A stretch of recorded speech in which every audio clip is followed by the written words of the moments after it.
And I'm Daniela, and today we'll be talking about movies with Jisoo and Nicolette. So Nicolette, what movies have you seen recently? So Ides of March is a new political thriller directed by George Clooney, and it stars Philip Seymour Hoffman, Ryan Gosling, Paul Giamatti, Marissa Tomei. There's a huge all-star cast, and they're all really awesome in the movie. The writing is really, really good, and the scenes between Philip Seymour Hoffman and Ryan Gosling, I would say, are totally worth just seeing the movie for those scenes with those two. And it's basically about Ryan Gosling plays Steven, and he works on a political campaign. He's trying to work his way up, and along the way he encounters some really dirty business that's going on. And you have to see the movie, but in the end, you'll be really surprised to see who comes out on top. And Gosling totally steals the show. I really expected George Clooney to be the center of it from watching the trailers and such, but he actually is totally outshone by young Gosling. And George Clooney also directed the movie, which might be why he's not in as much as we would have thought he would be. Overall, it's a really great thriller. I was kind of on the edge of my seat for most of it, except the end is kind of open-ended and basically leaves the viewer wondering what is going to happen. So I think a lot of people were kind of disappointed with the ending in the movie theater. Sounds That refreshing. sounds interesting. Yeah. And what about any other movies? Any big ones coming out? 50/50 is a cancer comedy starring Joseph Gordon-Levitt and Seth Rogen, and it's about this cancer patient who has a malignant spinal tumor, and he feels as though the entire world is against him, from his tumor to his evil girlfriend to his overly smothering mother and to his insensitive oncologist.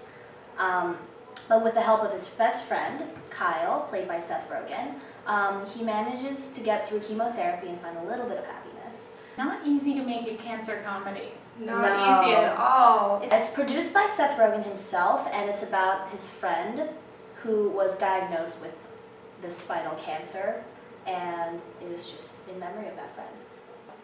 Well, I hope there's a happy ending in that. But I guess we shouldn't spoil it for our viewers. And what other box office hits are coming out this fall, especially with horror movies coming up in season? Yeah, it is October, so a lot of people are looking forward to Paranormal Activity 3. But it's not just horror movies that people should be looking out for. We also have a remake of the 1980s classic Footloose. Why are they messing with Footloose? It's such a classic. I can't believe they just didn't stick to the original. They shouldn't touch it. There is a lot of skepticism surrounding the movie because it is a remake of the timeless classic, but people who are fans of the original should really check it out just in case. So there's Footloose, and we also have Like Crazy, which is about two people who are madly in love with each other, but they have to endure a long-distance relationship, which I think a lot of people in college can relate to. Yeah, been there, done that. That's Like Crazy. There is also The Rum Diary, starring Johnny Depp. He is a writer for a rundown newspaper in the Caribbean, and he encounters some hardships, making a place for himself in the industry, and it's also a big turning point in his life.